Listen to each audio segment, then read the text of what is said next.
Greetings, everyone, and welcome to Chippewa Falls in beautiful western Wisconsin. And welcome to another episode of Hidden Chippewa Valley. My name is John Kinville, and I'm standing today in front of one of the most important military homes in the entire state of Wisconsin. You see, it was here that a young man was reared to be not only a gentleman, but he would go on to be trained by the U.S. Army as one of the most lethal individual fighters in World War II. Sergeant Charles Mower and his accomplishments in the Philippines are going to save men's lives, preserve a critical mission, and near single-handedly wipe out an enemy squad. A grateful nation is going to award this young man the Congressional Medal of Honor, our highest distinction, and the United States Army is going to name a ship after him. I hope you will join me in this episode as we seek to uncover the incredible true story of Sergeant Charles Mower, a real-life Wisconsin Rambo. Western Wisconsin's own Rambo figure, Charles Edmund Mower, was born on November 24, 1924, in Chippewa Falls, Wisconsin. His parents, Gilbert Mower, age 26, and Alicia Mondo, age 25, had married just a year earlier and purchased a two-story house at 9 North Culver Street on the city's East Hill. Locally known as Catholic Hill, the East Hill was a working-class neighborhood anchored by Notre Dame Catholic Church and McDonald Catholic Memorial High School, both within walking distance. It drew a disproportionate number of Catholic families seeking a tight-knit community. The Mower home became a warm, peaceful refuge for a growing family of 4 children. Charles, the eldest, followed by Catherine, Eugene, and Mary Ann. Alicia devoted herself to homemaking, while Gilbert worked as an insurance salesman at Mower Insurance, the family-owned firm founded in 1871. The company became a fixture of Chippewa Falls, ranking as the 3rd oldest continuously operating business in the city, behind only the Jacob Leinenkugel Brewing Company and the Chippewa Herald newspaper. Through his formative years in Chippewa Falls, Charles, or Chuck as he was known, earned a reputation as an upstanding young man of impeccable character. Intelligent, friendly, dutiful to his faith, Chuck carried himself with an ease that made him comfortable in his own skin. He seemed to excel at everything he set his mind to, embracing school life in all of its variety. On one hand, he served as class vice president, sang in the glee club, played in the orchestra, and acted in the senior play. On the other hand, he had grown into a formidable athlete, thriving in the rough-and-tumble world of both football and hockey. His McDonald High School senior yearbook in 1942 captured him perfectly. Bashful but cool-headed, polite and courteous to everyone, yet full of fun and rugged as a football player, but refined in society. Chuck embodied a rare blend of toughness and polish, a man's man, with a worldliness, curiosity, and good humor that made him relatable and likable to all who met him. On December 7, 1941, the United States was struck by a surprise attack from the Japanese Empire. Among the 2,403 Americans killed at Pearl Harbor in Honolulu, Hawaii, was Chippewa Falls' Harry Wellington Kramer, a 22-year-old Chippewa Falls native and a 1938 graduate of Chi High, the city's public high school. Harry lost his life below decks aboard the USS California battleship. As the nation reeled and prepared for war, so too did the people of western Wisconsin. In Chippewa Falls, Chuck was halfway through his senior year of high school and eager to serve. Together with 2 close friends, Bill O'Neill and Kenny Ryder, Chuck planned to enlist, hoping the 3 would serve side by side. Known locally as friends as the 3 Musketeers, they first tried joining the Marine Corps and then the U.S. Navy, but both branches turned Chuck away due to his colorblindness. Undeterred, the trio volunteered for Army draft eligibility. Chuck was still underage by a few months, but with his father Gilbert's help, he lied about his age to get in. All 3 passed their physicals in Milwaukee and were ordered to Fort Sheridan in neighboring Illinois. But there fate intervened. Because of the alphabetical cutoff at the letter M, Bill O'Neill and Kenny Ryder were sent to Camp House and mustered into the 86th Black Hawk Division, while Chuck was separated and assigned to the 24th Victory Division, beginning his basic training at Camp Wolters in Texas. Despite their vow to stick together, the three musketeers would never serve side by side. In fact, that day at Fort Sheridan was the last time Bill O'Neill and Kenny Ryder would see their dear friend Chuck Mower alive.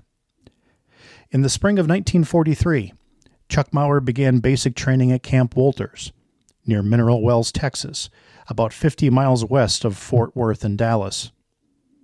The energetic, physically gifted soldier excelled in every phase of training and proudly wrote home to his parents about surviving the notorious Hell's Bottom, a mile-long obstacle course bristling with barbed wire, machine gun fire, landmines, and uneven terrain.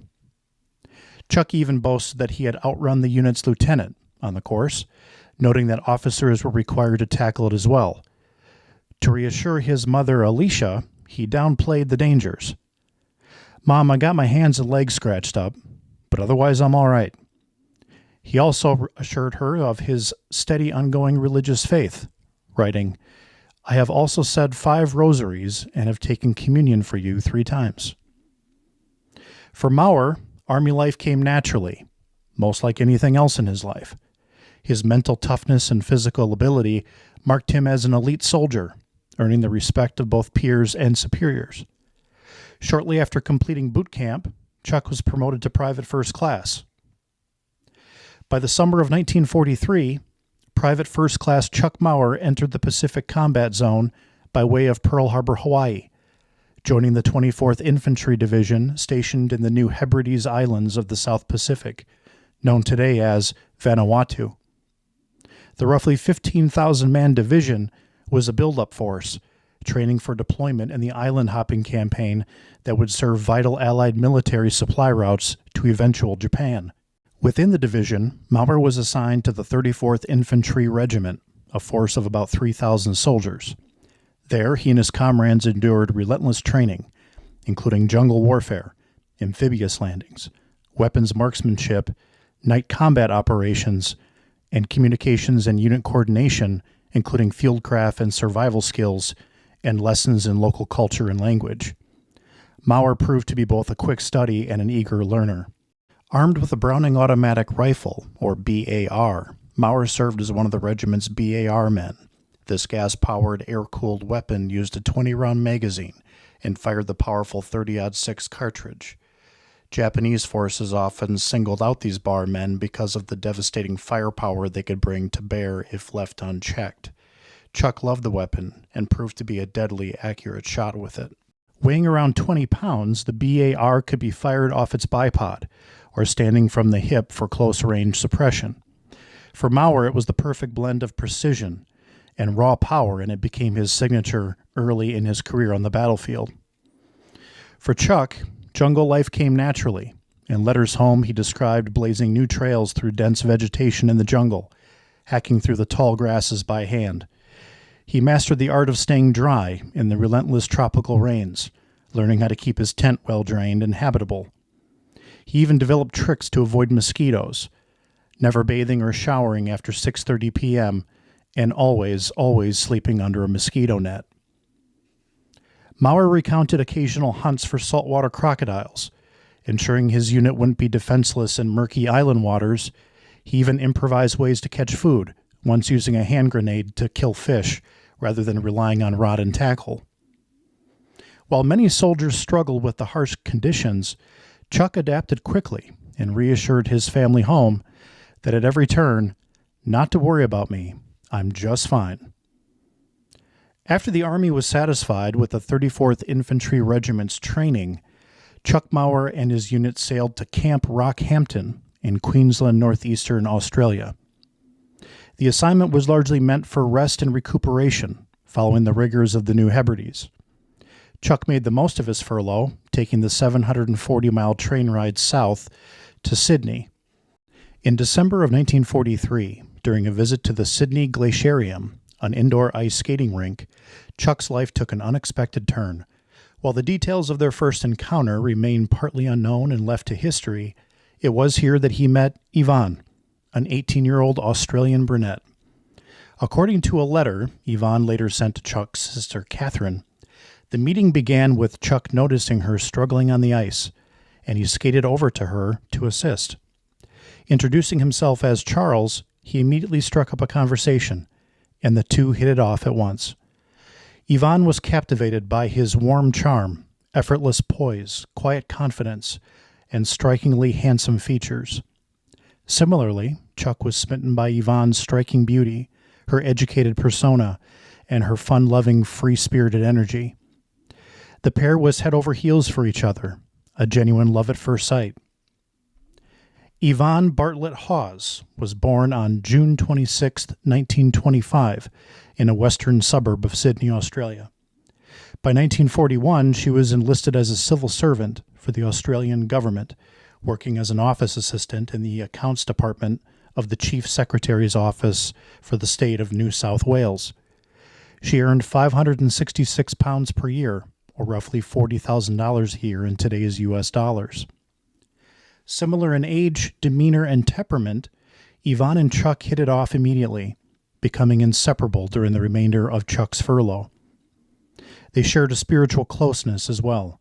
The devoutly Catholic Chuck found a closely aligned Anglican soulmate in Yvonne. As a member of the Anglican Church of Australia, Yvonne practiced a faith often described as part Catholicism and part Reformed Protestantism. Yvonne lived with her parents and younger brother Barry in a modest middle-class home at 27 Wunda Road, Concord West, west of Sydney. Even though the two had just met, it was evident to both of them, as well as to Yvonne's parents, that they were more than just smitten with each other. They enjoyed several outings together, including a screening of Andy Hardy's Secretary, starring Mickey Rooney, and visited famed Koala Park, where they took their only photos together with the kangaroos and the koalas. Several times during his remaining furlough, Charles had dinner at the Hawes home. The polished American GI impressed Yvonne's parents with his charming personality, gentlemanly demeanor, and the natural chemistry he shared with their daughter. Charles was exactly the kind of man they had hoped Yvonne would fall for. But as his furlough drew to a close, an emotional farewell unfolded at the Sydney train station. Yvonne surprised Charles with a homemade fruitcake, his favorite dessert, for the long journey back to Camp Rockhampton. Charles removed his high school class ring and slid it onto Yvonne's finger. While the full intentions of this gesture remain unclear today, that Christmas Eve, a melancholy yet blissfully in love Yvonne sat down and wrote a letter introducing herself to Charles's mother, Alicia, back in Chippewa Falls, Wisconsin. She wrote, "Dear Mrs. Mower, I am Yvonne, a girl who met your son Charles during his stay in Sydney, while on his leave from Rockhampton. I believe your daughter Catherine is fond of ice skating. So am I. As a matter of fact, that is how I happened to meet Charles. The last time I went out with Charles, or Chuck, as I believe he is called by the family, was last Sunday when he visited Koala Park. I will send photos as soon as they are developed. I didn't think I would enjoy dancing as much as when I tried the American way, the jitterbug, with Charles. Tonight is Christmas Eve. I only wish Charles was here and able to share it with me. I suppose you wish for the same thing, too. Mrs. Mower, I shall close now wishing you and your family a happy and peaceful New Year. I do hope that Charles will have joined you all before this time next year. Yours sincerely, Yvonne Hawes." Chuck and Yvonne didn't realize it at the time, but this moment at the train station would be their final moments together.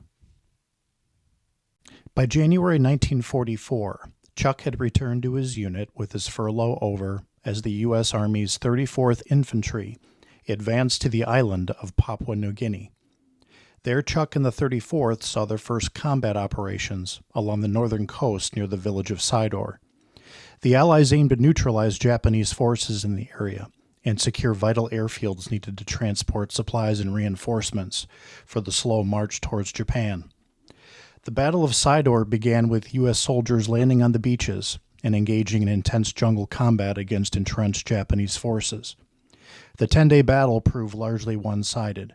The Americans quickly gained control of the village, while the Japanese retreated and endured treacherous jungle conditions where an estimated over 1,500 of their soldiers perished from either combat, starvation, disease, drowning, fatigue, or exposure. While in Papua New Guinea, Mower wrote home to his parents about the local tribes who played a key role in the victory at Sidor for the Americans. He wrote, "I have seen for the first time some of the Fuzzy Wuzzies, and they are exactly as I have always pictured them to be.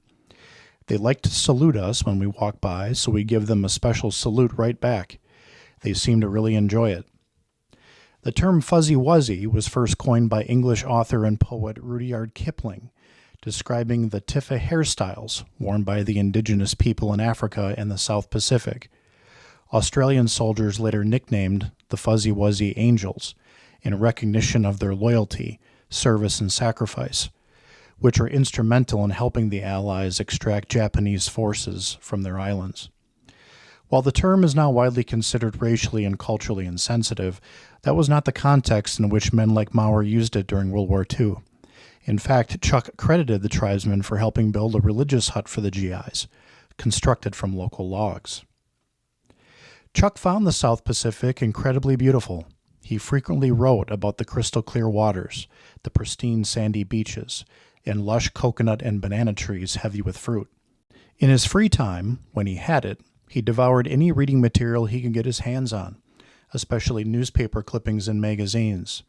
He also read numerous books and novels in which he talked about with his parents in letters home, including How Green Was My Valley, about a coal mining family, and The Coal Journey, which explored the struggles people faced during the French and Indian War. Chuck spent much of his time writing letters home to his parents, his siblings, selective friends, and of course Yvonne in Australia. Most of his letters were deliberately vague to comply with the U.S. Army's rigid censorship protocols designed to prevent the inadvertent or purposeful disclosure of sensitive military information. While letters to and from Chuck generally made it to Wisconsin consistently, the same could not be said for his correspondence with Yvonne. So much so that both Yvonne and her mother wrote to Chuck's parents expressing concern that he might be losing interest. But in reality, they had two different groups of censorships that were going through the letters. Although Chuck expressed doubts that he might never see Australia again, his affection for Yvonne remained strong. He often dodged questions about their relationship when pressed by his mother. "Mom," he wrote, "I'm afraid I can't answer all those questions about Yvonne because I don't know them myself." Deep down, Chuck did know, but conveyed them in writing to his mother caused him hesitation. While a handful of soldiers around him struggled with homesickness, boredom, or the legitimate fear of what lay ahead, Chuck proved to be a much-needed source of optimism and strength for the men around him. One morning, he rallied some of the men in nearby tents to collect rocks.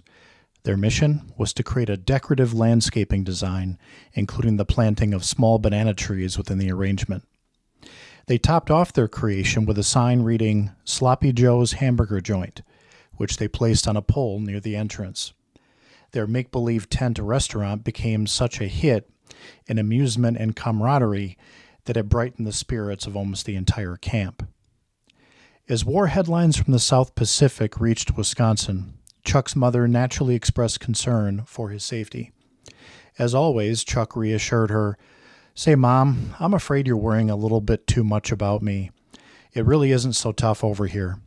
Most of these hardships are just part of a day's work, and you don't think much of it." The only concern Chuck really revealed was that the climate, diet, and conditions were not ideal for keeping his teeth clean as he had wanted to. By June of 1944, General Douglas MacArthur had ordered the 34th Infantry onto the island of Biak, located in Gilvink Bay in West New Guinea, part of modern-day Indonesia. After an amphibious landing, the 34th secured the island following weeks of intense fighting against Japanese forces. Their victory provided the Allies with yet another valuable airstrip on the march towards mainland Japan. During one of their patrols, Chuck discovered a tattered Japanese flag, as well as some Japanese money. He told his parents he planned to send the items home for them to see. Around the same time, Chuck also learned that Congress and President Franklin Delano Roosevelt had signed the Servicemen's Readjustment Act, otherwise known as the GI Bill, which allowed returning servicemen at some time in the future to attend college. Chuck was skeptical, yet excited. He wrote, "I think there must be some strings attached to what meets the eye on this. I'd jump at the chance to go to college and get sort of straightened out after this war." After securing the island, the men were allowed a brief respite. The Army showed a movie titled You Can't Ration Love, a story about a college struggling to find men for the women to date because of the war. Chuck found the film both silly and pretty good. In early October, just as the 34th Infantry was preparing for another island-hopping mission, Chuck was informed that he had been promoted to sergeant, a personal goal he had long aspired to achieve within the U.S. Army. As a non-commissioned officer, Mower could now lead patrols of roughly 12 men at a time. In place of the BAR, Chuck was assigned an M1 Garand rifle. The M1 fired the same caliber as the BAR, but weighed roughly half as much. Known for its versatility, the M1 used an 8-round unblocked clip and fired semi-automatically, one bullet for every pull of the trigger. The famed General George Patton famously called the M1 the greatest battle implement ever devised. Sergeant Mower would also carry an M1911 Colt .45 pistol as a sidearm, and he would carry between 4 to 6 Mk2 pineapple-shaped anti-personnel grenades. He wrote to his parents, "I don't have the BAR anymore. I had to zero in my M1 during firing practice. It shoots pretty good, so it didn't take many adjustments." Mower was known among the men of his unit as a crack shot with the M1 rifle, both accurate and lethal. In response to his mother's inquiry about what he wanted for Christmas, Chuck requested a pocket-sized photo holder, a rosary from Notre Dame Church, a Waterman Everite fountain pen, extra watch band pins, and assorted treats, including candy, nuts, and, of course, a fruitcake, if she could pull that off. Chuck had now been in the Pacific Theater for well over a year, hadn't seen Yvonne in 10 months, and had been away from his family for far longer. In a final letter to his parents, dated October 10th, Chuck described how his unit had recently been filled with new arrivals from the States and expressed his hope that he might soon be granted leave to visit home in Wisconsin.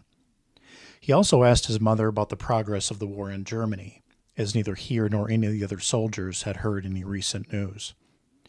Chuck's final words home appeared in the letter's postscript, addressing hometown rumors back in Chippewa Falls about his relationship with Yvonne. "Say, Mom," he wrote, "I think somebody is pushing a few things a little far. I received a letter from John Couture, and he wanted to know if I was engaged to a girl in Australia." He added with humor, "I'll probably be married a couple of times before I get home at this rate."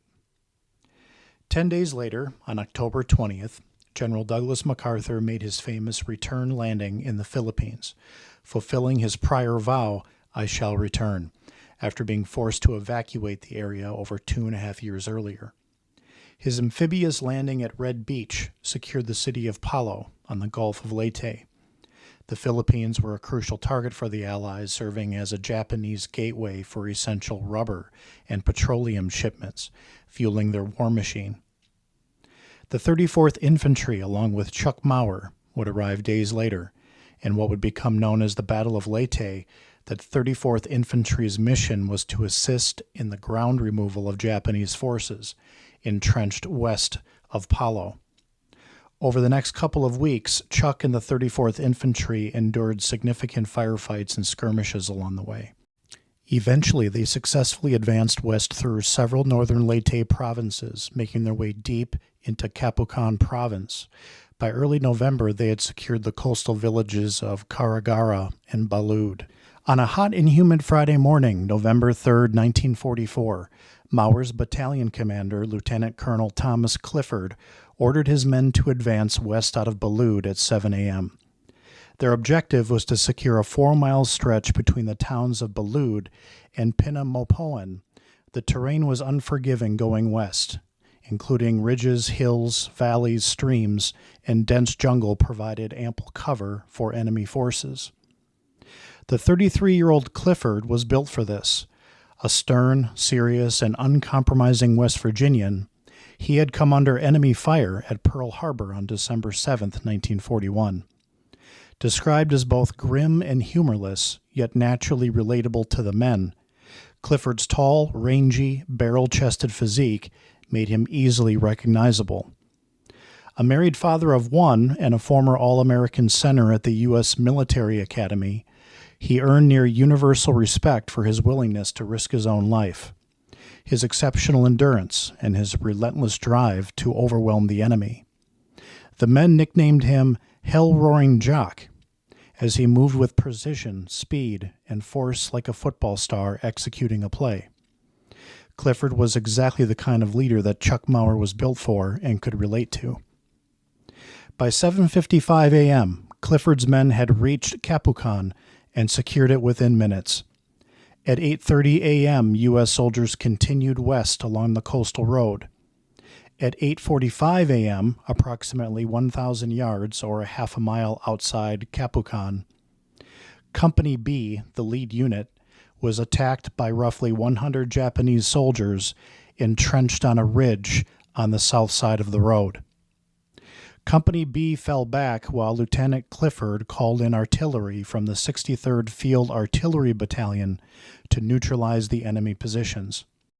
Clifford then directed Company B to move south to a ridge parallel to the road, where additional Japanese positions were discovered on the opposite side of the ridge. Clifford then ordered Company A, including crack shot Sergeant Chuck Mower, to support Company B on the flank. A series of missteps by local guides had led Company A and the men, including Mower, directly into enemy fire coming from across the stream. Clifford immediately dispatched Company C to provide support so Company A could regroup. While Company B continued skirmishes to the south on the ridge, Companies A and C got together and launched a full offensive against Japanese positions on the western bank of the Antipolo River, which consisted of two channels, the smaller Antipolo Gudi and the large Antipolo Daku. What followed became the stuff of military lore. Sergeant Chuck Mower, who served as the assistant leader of one of the advance raids of 8 to 24 men, charged from a wooded gulch on the east side of the Antipolo Daku, not far from the photo that you see here. Japanese machine guns and snipers tore through the air, and in an instant, Mower's squad leader fell, leaving the men pinned near the stream. Without hesitation, Mower assumed full command. Carrying his M1 Garand and an M1911 pistol and somewhere between 4 to 6 Mk2 fragmentation grenades, Mower led his men across the stream under a hail of enemy fire. Severely wounded before reaching the opposite bank, he signaled his squad to halt and realized that his exposed position offered the best vantage point to direct the attack away from the rest. Half submerged in the stream and gravely wounded, yet refusing to cover or to seek aid, Mower continued to shout commands and direct fire, destroying 2 enemy machine gun nests and numerous riflemen single-handedly. Every shot of Mower's was precise. Every moment was calculated. His calm, commanding presence emboldened his men to flank the enemy positions on the western bank of the hill. Despite his wounds, Mower did not falter. He shouted orders, pointed out targets, and kept his squad advancing while continuing to fire upon the entrenched Japanese forces. Minutes stretched like hours, and the remaining enemy, realizing the havoc that the wounded sergeant was wreaking, concentrated all their fire on him.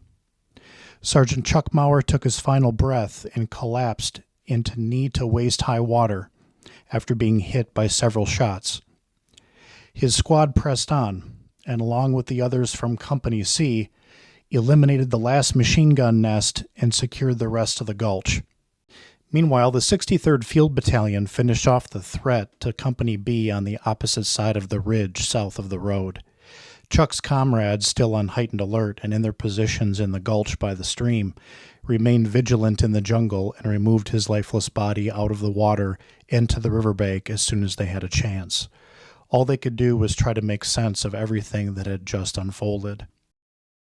At 2:30 p.m., Clifford ordered Company A to return to the battalion. By 6 o'clock that night, the battalion had established its night perimeter, while simultaneously bombarding the ridges along the road throughout the night, anticipating a possible Japanese attack on them at dawn. The next morning came, and advance patrols found no sign of the enemy, and the battalion successfully continued its march, arriving at its final destination in Pinamopoan on Saturday, November 4th. Word of Sergeant Chuck Mower's heroics spread like wildfire up and down the ranks. On the day their son Chuck died on the other side of the world, in that stream on the island of Leyte, both of his parents had penned separate letters to him dated Friday p.m., November 3rd, 1944. His mother Alicia, the person who corresponded with Chuck through the mail the most, wrote, "Another day and no mail from you. I'm pretty sure it will be another week before we hear from you. We will just wait and see. Mrs. Sosinski came in and got your flag that you sent to show at her circle of friends this p.m. It is the second such flag here in town, from what I guess. We are waiting to hear from you, and God bless you and take care of you. Mother." His father Gil, who wasn't as frequent of a writer as his mother, wrote an accompaniment. "Dear son, the news is all good from the South Pacific, but in order to have it that way, I realize what you fellows are going through. The 24th Division is mentioned in every article. I hope by now you have joined the other division and have the Japs driven off of Leyte. It won't be long before your 20th birthday. I hope you will be given a furlough home for a present. Some of the fellows haven't had as much service as you have had. You certainly have seen and had to go through a lot in the last 2 years. But I know the Lord is with you and will watch over you. It will be a glorious day when you come home. Life will be worth living again. I hope your boy won't ever have to go through anything like this again. The fighting in Italy has been tough, and headway has been made, but slow. I think you fellows under MacArthur are doing a better job than they are and under harder conditions. I wouldn't be surprised if you finished up before or as soon as they do. Keep your chin up. God bless you. Good luck to a good soldier. I am proud of you. Love, Dad." Chuck's family, his girlfriend Yvonne, and friends back home continued writing and mailing letters over the following weeks. Yvonne even contacted his mother to ask whether they had heard from him, sharing her worry over his silence. Was Chuck no longer interested in her? Had he been home on leave without telling her? Yvonne confessed that she had stopped writing for a time out of hurt, but resolved to begin again, realizing it was selfish of her to dwell on her own feelings, given what he was doing for the world. With every letter Chuck's parents sent, their growing concern became more evident in the writing.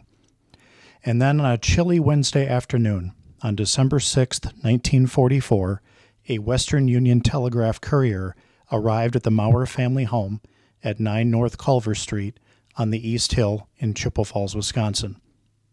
The urgent telegram was from the Secretary of War's office in Washington, D.C. It read, "Gilbert Mower, the Secretary of War desires me to express his deep regret that your son, Sergeant Charles E. Mower, was killed in action on 3 November on Leyte. Edward Witzel, Adjutant General." The Mower family was shattered. The telegram arrived on the 33rd day after Chuck's death and 1 day prior to the 3-year anniversary of the attack on Pearl Harbor, with no military escort that you would traditionally see today. Chuck's death was covered extensively on the front page of his hometown newspaper, the Chippewa Herald-Telegram. Condolences poured in from family and friends, religious leaders, civic and military organizations, political dignitaries, and many others. In addition to his loved ones who cherished his memory, his fellow soldiers throughout the South Pacific also honored his sacrifice. While the exact number of enemy combatants Sergeant Chuck Mower killed that day is unknown, Conservative estimates place it at a minimum of 8, possibly as high as 12, maybe more. What is certain is that his actions saved the lives of countless American soldiers and ensured the eventual success of the U.S. Army's Northern Campaign on Leyte, and he accomplished it near single-handedly. Without Leyte, there is no Japan. On February 11, 1946, for his extraordinary bravery, Charles Edmund Mower was posthumously awarded the Medal of Honor, our nation's highest military decoration, symbolizing the courage, leadership, and sacrifice that defined his final moments, as well as the time that he served in the military. 5 months later, the War Department renamed the troop and hospital evacuation ship, Tryon, as the Sergeant Charles E. Mower. Understandably, the Mower family was never able to fully come to terms with the death of their beloved Chuck. His parents, Gil and Alicia, carried their grief until their final days in the 1960s. His admiring sisters, Catherine and Mary Ann, have also since passed. Australian Yvonne Hawes, who the family regards as the love of Chuck's life, was devastated by the loss of her dashing, swashbuckling American gentleman. She continued to write to Chuck's mother and sister until 1948. Later in life, Yvonne married Australian veteran Gilbert Mant, who went on to become a celebrated author. Yvonne Mant passed away in 2020 at the age of 95. Chuck's younger brother, Eugene, known to most around Chippewa Falls as just Gene, is also in his mid-90s and remains a steadfast guardian of his family's legacy. Gene successfully ran the family insurance business until his retirement and continues to honor his dear brother's memory. Today he keeps that memory burning bright in the den of his Lake Wissota home. The bond they shared, rooted in the blood of brothers, remains timeless and as emotionally raw as it was in 1944. The Mower family's story stands as a testament to service, sacrifice, and devotion that only a few of us Americans can truly mentally comprehend. In 2025, 2 of my high school students, Bianca and Ben, traveled to the Philippines for vacation. They sought me out because they wanted to visit the Manila American Cemetery and Memorial, where over 50,000 of our sons and daughters are either interred or commemorated on the walls of the missing. A total of 29 Medal of Honor recipients are honored there, including the mortal remains of Sergeant Charles E. Mower. I reached out to Chuck's brother Gene, who has never been to the gravesite himself, to see if there was anything he wanted my students to deliver to Chuck. He produced a rosary from Notre Dame, the family church in Chippewa Falls. This had been one of the Christmas present requests that Chuck had sent to his mother by mail back in 1944, but the family was never able to fulfill the request. Bianca and Ben dutifully delivered the rosary, placed it on his headstone, and recited a soldier's prayer for Chuck, Gene, and the entire Mower family.